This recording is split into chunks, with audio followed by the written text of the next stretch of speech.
So I'm going to back this up and we're going to see if we can actually build this thing. Hello everybody and welcome back to the Nidd whitelist server. So I wasn't planning on recording yet, but I figured I might as well start now since something kind of funny happened. So first and foremost, there is no sound right now in my game because I turned it off at the moment. I didn't want to relog yet because I didn't want to lose this, but if I turn this up, you hear that? That's the sound of assemblers, because when I turn them on and use them, they go crazy and they never shut up even when you turn them off. I don't know why. It's been like that for a while now. But you see this here? This is a drill head that used to be a part of the, I think it was the mole. There's the mole. Pieces of the mole and rocks everywhere. I really wish that I had this on camera. I don't know why I didn't think to record this when I was attempting it, but the mole, as you can see, had a ton of ore in it. Like a ton. Like every single one of its containers was full of ore, and it had a lot of containers in it. So we've got some depth. Yeah, you'll notice that I've been doing some work, so we'll talk about this in a minute, but so I couldn't move it. I remote controlled it and I tried to move it forward. Oh yeah, I was talking to Minty too about this. He's on the server right now. I think it's just Minty and I, yeah.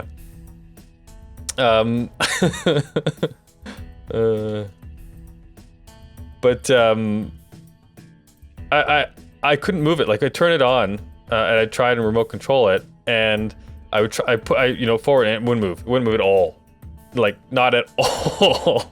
So I noticed though when I hit it, right, when I hit a ship like this one, I go up here and I go boink, right, it moves, and it still does that. No matter how full your ship is, you can hit it and it moves a certain distance, the same every time.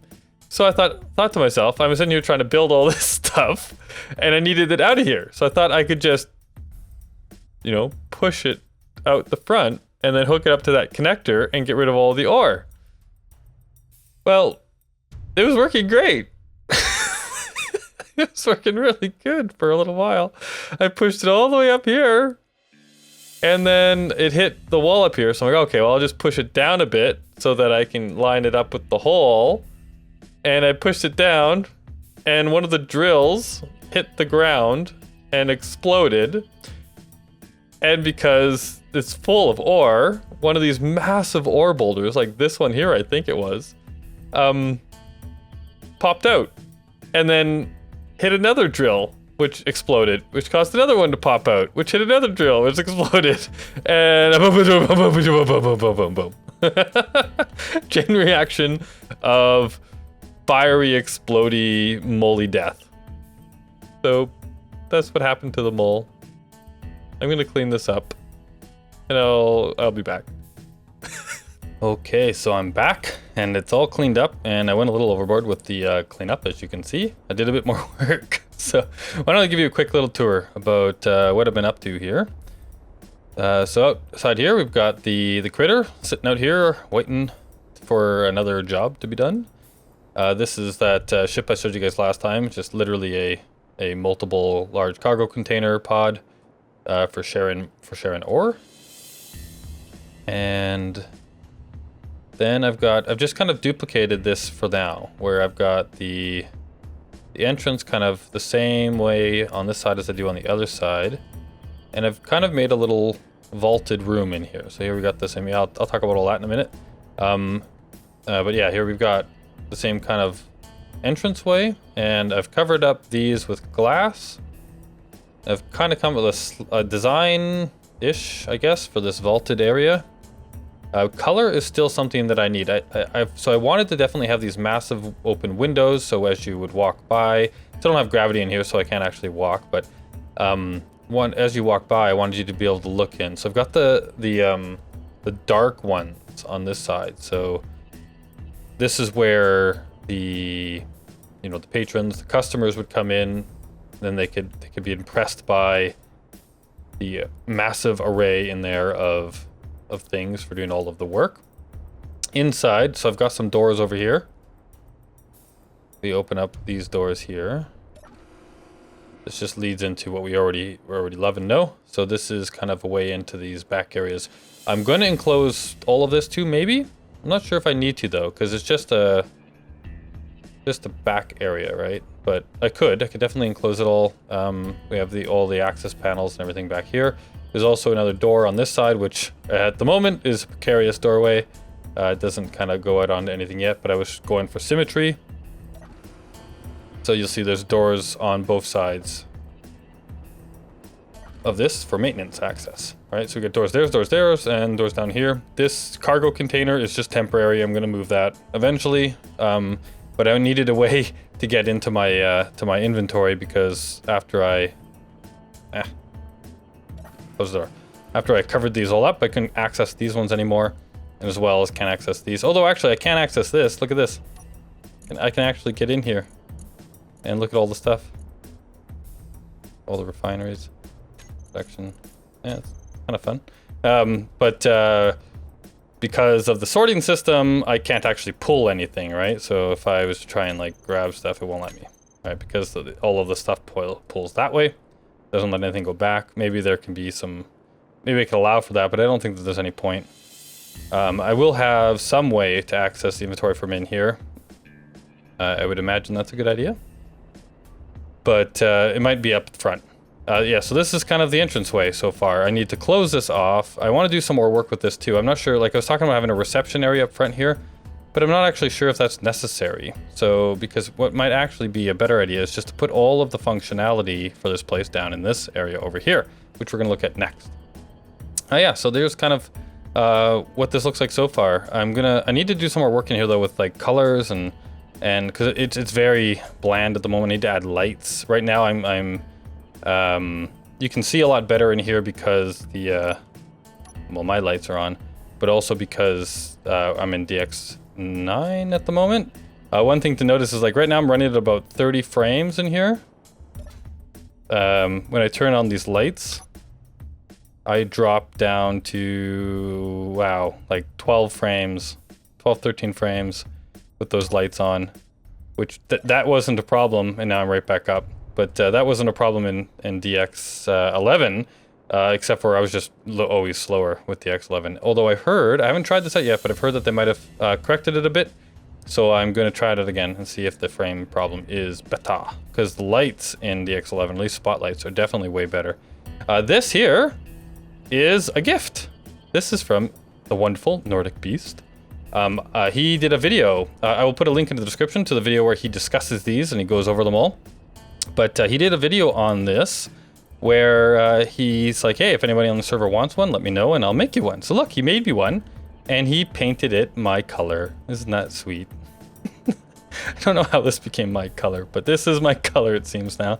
So this is my little, if I turn this on, does it have the Jackal's hot rod? So this is pretty cool. So you can sit in here and you can see he's got the display panel on there, and I'm using the same ones over there now too. This is a panel that he told me about a while back, and so I'm trying them out as well. But yeah, this is obviously a craft where I have to control it using the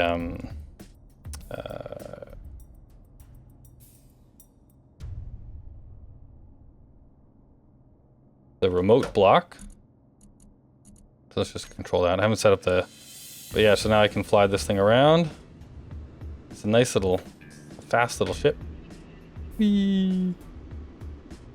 And it's showing me kind of like all the inventory, I think, on the display in front of me right now.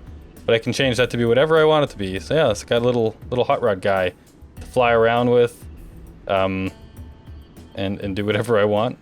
Let's just park it over here. But yeah, this is so cool. I'm so happy he made this for me. I love it. Oop, let's park over here. So obviously it only does, it doesn't do oxygen. It only does power, but it's super cool. I love it.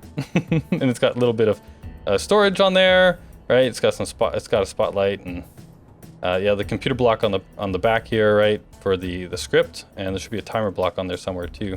Hidden away, maybe it's under the seat. But yeah, and then it's got the scrolling inventory on there. Pretty cool. So if you come over here, you can see that, so I've done a bit more playing around. This one down here is the one that we saw last time, where it shows you all the components that you need. So that's using the same script. It's set up the same way. I've moved the buttons around a bit. These two buttons control this panel here. This button here was just to force a run of the program. But this other one here works very differently. It's the one by MMaster, I think it is. So I've got it up on my other monitor here, so I'll just... yeah, MMaster's automatic LCD script, right? So this one, what this one here is doing is showing me all of the inventory that I have in my system. So actually in the blocks down there, like in the cargo box, it shows me exactly how much I have. Now what I was hoping to do with this is using this script and this script, I could just, you know, plop them on here and people could see, oh, this is what I need and this is what I got, right? That was my plan, but of course they show things in completely different ways. There might be a way to change that around. Although, so in this here, it's just playing around with some of the other ones. You can use large LCD displays, and I've got the damage indicators up here. So it looks like there's an assembler. Number 061 is actually damaged, so that has to get fixed. And then this one over here is, so this MMaster's also has, so if I turn the projector back on, it shows me the details of the projector block here, and it scrolls. You'll see like all of these MMaster ones, they'll scroll through if there's too much stuff. That's using a timer block that I have underneath. But yeah, so this is pretty cool. So it shows me like how many of each of the components I need, right? And it's scrolling through them, I think 4 rows at a time right now. You can actually configure that. But that's pretty cool. But again, it's like, okay, so I've got a script here that shows me exactly how much I need, you know, to construct. It's obviously using this information to build this. And then I've got this information over here telling me how much K I have in resources. Still haven't quite figured out what the, like what the progress bar tells me. So like I've got 38.8K out of 40. I don't know what the out of 40 necessarily means. I haven't done a whole lot of research on these yet. But yeah, so there's, this tells me what I have, this tells me what I need, but they're in different formats. So I'm gonna have to see if I can play around and see if there's a way to know, like to convert that so that I can see them in the same, so people know that they actually have what they need. There's also like a missing script as well that you can run that tells you like what you're missing. So if I go into this panel and change it from damage to missing, you'll see that it tells me now like what I'm missing. And you can put thresholds and stuff on this too to say like, you know, don't show me anything that has, you know, like less than or more than or whatever. But yeah, so like maybe in the combination of all of these things with maybe a little bit of my own programming, I can actually get it to work like I want, where it shows you what you have, it shows you what you need, and then maybe it shows you what you're missing, right? But all in the same format, so you know what to build. And then hopefully maybe I haven't actually have a chance to look and see if you can automate that stuff yet in the assemblers, but that would be the ultimate end goal, right? So yeah, so here we go. This all works off of one, so all of these LCD panels from MMaster, so this one here, and this one over here, they're all running off of one script that's in this programmable block. And the reason that it's constantly updating like this is because it's on a timer that I put down here, right? That just runs every second rerunning the script, right? So you can stop that as well, and it'll just update once and leave it. I put the projector block back onto here. That's projecting the ship that we talked about last time. I've actually done a whole bunch of work on it as well. So I took the suggestions that you guys gave me. So both Elemental Blaze and Redstone Juan, thank you guys both for letting me know that, that they're basically saying that I should use batteries instead of reactors. It's actually is my personal preference, and I think I'm not exactly like they're smaller. I just like the way they work better. So I've actually redesigned this ship to use batteries instead of reactors, which of course cuts down on the bulk, and I think it actually ended up looking a lot better. So you see, it's actually got a much sleeker design now. So I did a bunch of work and a bunch of changes on it, and I had a lot of fun doing that. So I'm really hoping that we can build this right away here.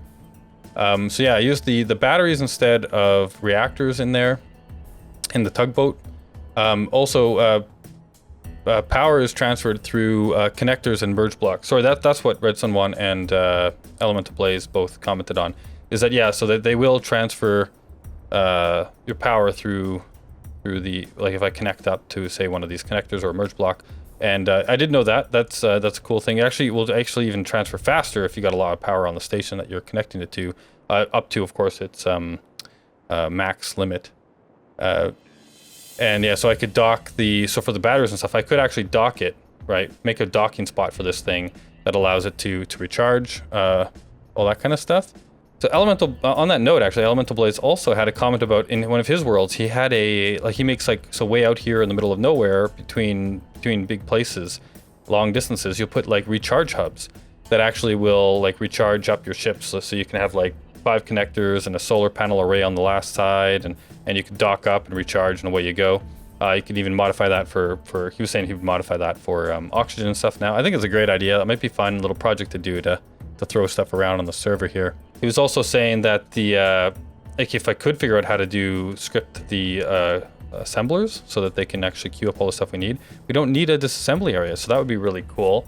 Don't know if it's possible, but it would be super awesome. All of this, like the reason I still have this on here is because, so like they had a bunch of, both of them had some nice options about if the antenna, the laser antenna thing here doesn't work, which we're going to show you in a minute.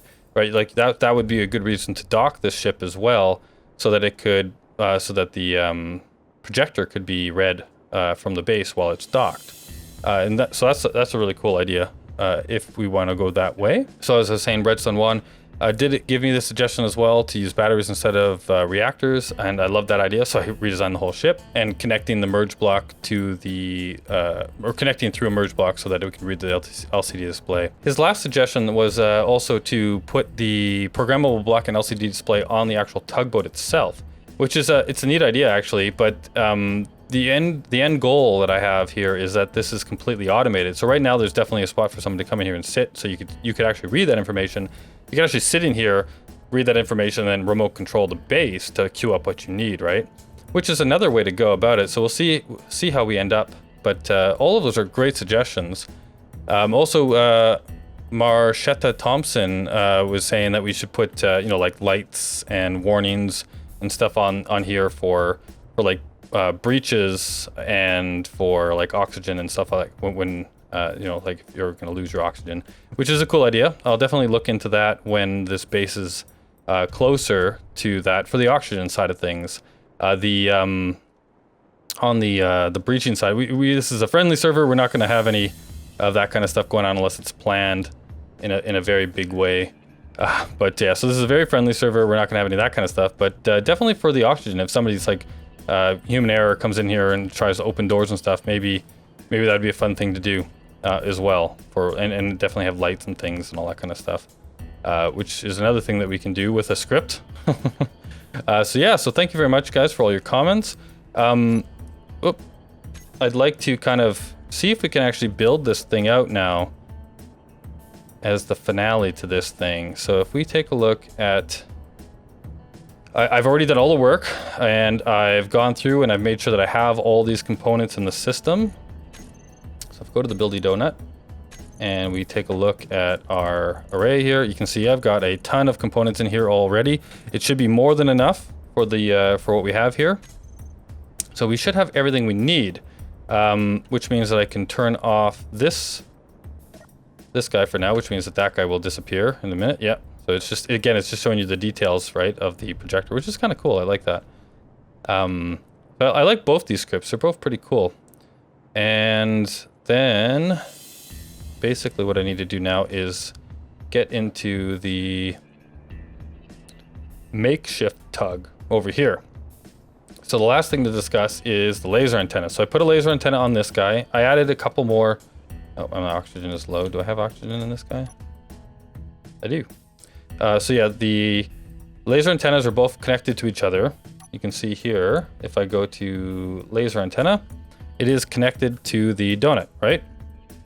So I set that up just to see if this stuff would work across. And so they work like antennas, of course, right? So if I didn't have like the big antennas on these things that broadcast all over the place, I wouldn't be able to see any of this in here. But with the laser antennas, they connect point to point over long distances, and then they would show up in this list. So basically it works just like that, where I can see only my stuff on the ship, but I can flip over to the the donut, and I can see its stuff over here. The one thing that I did a bit of research trying to see if there's a way that I can, you know, manipulate this to do what we want it to do. What is the name of this ship? And there is, of course, one thing you'll notice here is that this ship, when you connect, it actually gives you the name of the opposing laser antenna. So we could actually send information back and forth through the name. And somebody, there was, I can't remember it off the top of my head, but I do remember seeing a script out there that, like it was talking about sending commands and messages back and forth through the laser antennas. If I can find it, again, I will put the link to that one in the description as well. But basically, that's another possibility, right, is to be able to like actually send communication information back and forth between these two antennas to do the projector stuff, right? Worst case scenario, I'll just use a hidden, I think what I'll do is I'll just use a hidden one of these projectors on the base, because it just makes it's the simplest. You don't have to dock to do it, which can take time and effort. Once it's automated, not a big deal. I guess I'm using, if I need to dock it anyway for it being charged when it's done, that might actually be a solution as well. So it's like, it's always docked. By default, it's docked to the station. You come in, you set it all up, you use the information, you build what you need, and when it starts it disconnects and goes out and uses GPS to do all that jazz. But that's kind of a long way down the road, I'm imagining. So let's see here. If I get into this ship, so I've kind of set this guy up, or I did. Of course, I logged out, and now the entire array down here is gone. Let me set this up. So you see in spot number 1, I have, let's pull this up so I can actually point to things. We have the projector being turned on and off, and then on the second one, I actually have the gyroscope being turned on and off. And I found that this has been, in my testing, it's been really useful to be able to turn this off. And the reason for that is, so if I fly in towards this base here. Oh, right. Oh, right, that was the other thing that we wanted to talk about. So before we go in here, you see that like, when I come in, large ship, when I come in, it those welders turn on, right? Let's go, there we go. Let's go, the welders on, I have them set up here. So if I turn on in the info, show sensor field range, right? So I've got this set up so you can see it's just all the way around here. And I've only got it set up for the first row there. So there was that suggestion, right, of saying if we could actually have them detect and turn on only what you need. So I tried it out with the projector. Now, when you go into, you'll see that, so the things we have control of in here, right, are proximity alert, players, floating objects, small ships, large ships, stations, asteroids, right, and then friendly and foe type stuff. So I have the large ship turned on. Obviously, we don't want to detect stations or asteroids. We don't want to detect small ships right now anyway. Floating debris, it shouldn't be detecting. It shouldn't be detecting players. And audible, I guess we can turn that off. But yeah, so like when the big ship comes in there, it turns on like I showed you. But when I turn on the projection, they don't turn on, which is really too bad. So that means that at least from this test, doesn't look like I can actually do that where the projection would turn on that thing, right? So if I go back to the Billy Donut then and go to sensors, and let's just turn this thing off for now. So basically now if I kind of fly into this thing, we want to try and get it right to the middle. All right, so I've maneuvered it into place. It looks like I'm close enough for that first block to be welded. I've tried to align it so that this thing is kind of like the center one is centered on this first block here, which is kind of the center of the ship. That's how I designed it, so that'd be the center of the ship. Those blue blocks are ones that I'll weld off later or grind off later.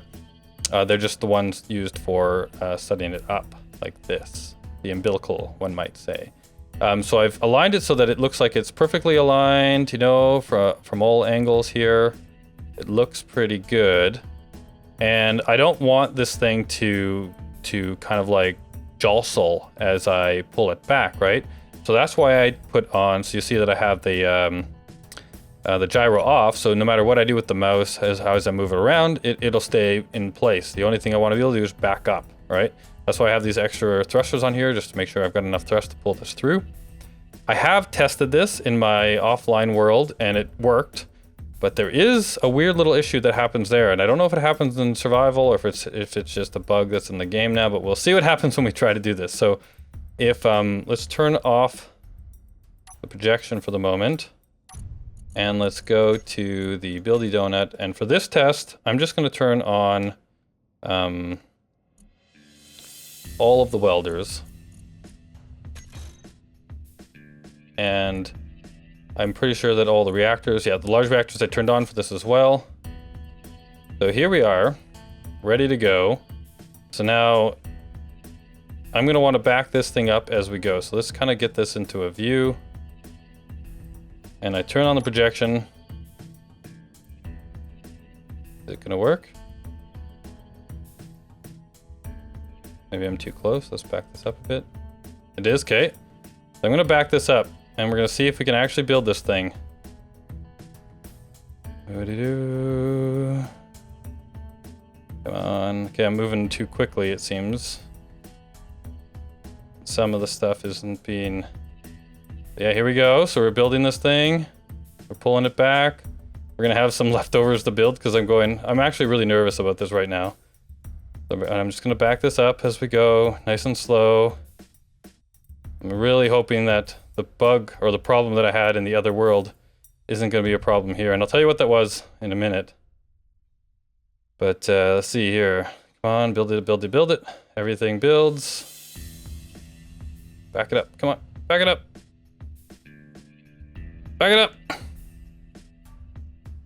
this the problem? I think we've reached the problem.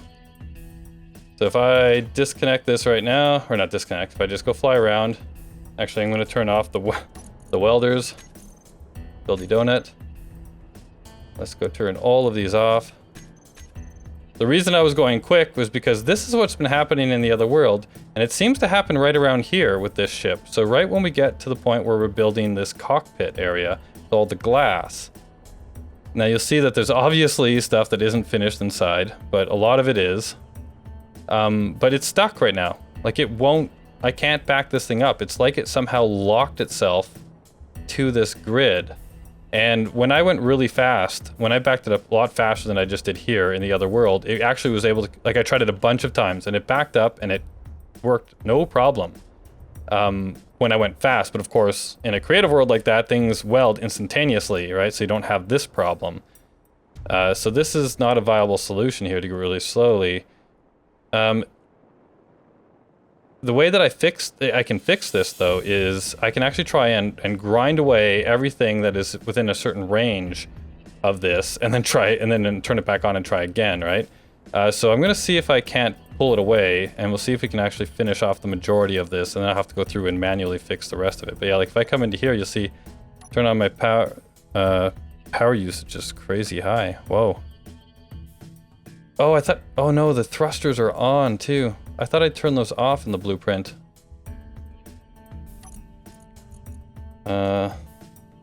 Thrusters. Let's just turn all of the thrusters off, and then I'm just going to turn on my ship. Thrusters all. Oh, these are on the other ship, and there's a problem with these types of things too. I need to find the crane thrusters. Did I name these right? Crane. Of course not. So I have no idea which thrusters are actually mine now. Okay, so if I go... Let's just turn them all back on, and then if I say these thrusters, turn them off, that should actually work, yeah, because I named those ones properly. If I try and back this up, yeah, see, I've still got power overload, it seems. And so I can't back up. I wonder if that's the problem. I wonder if it's just that it's a power issue. So here, let me add some more reactors to this, and we'll see if we can pull it through with power. Okay, so here we are. I've got 4 extra batteries on here, so there's 5 batteries on here right now. So right now we're at almost 900 over. If I turn them off of recharge, we're now at 71%. And if I try and back up, still nothing. Can't move at all. Okay, so I turned off the projection and I cut away everything that was within a block of it, right, as you can see here. I still can't back away. I gotta cut off even more somehow. Like it's still stuck. Like it's stuck in there somehow. It somehow thinks it's part of that block, and you guys can see that it's, you know, fully not touching anything here. So I'm not sure why it's doing this. It did do this, and maybe like when I was in the survival or creative world, and if I cut away enough of this stuff, it would work. Let's just see if I can even rotate it with. I turn the gyro back on. Yeah, see, I can't move that at all. And here, let's turn the power back up. And I still can't back up. I can't move forward. I can't, like, any direction. So I'm not sure why it does this. Now, like, I have had a couple of successes in the other world where I just pull it through really fast and it works fine. Of course, that's not a solution here. So I'm gonna see if I can't, I'll grind down another row of this, see if it comes away, and see if I can actually then, you know, get the rest of it built out. But that's gonna do it for this episode, because I got a lot of work ahead of me now. It looks like maybe have to grind the whole thing back down again, or I won't do that. Worst case scenario, I got a good half of it built. I can just build the rest with the projection. But yeah, it's kind of too bad that this happens. The wall of welders that I used as like kind of a baseline, I even chatted with that guy, the guy that made that, and he said that he had no problems at all with this. So this might be a new issue, a new bug in the game, since he built that array. And I even talked to a bunch of people on Reddit, and yeah, like nobody's sure why this is happening. So I might have to log an actual bug with the developers and see if this is actually like an issue, because I'm not sure what's going on here. It's definitely not attached. This should work supposedly. So let me know what you guys think, but we got part of the ship built. So I hope you guys enjoyed.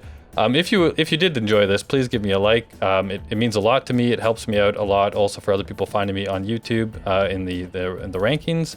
And subscribe if you want to, if you haven't already, as I do lots of videos and lots more to come. So thank you again for watching, and I'll see you next time.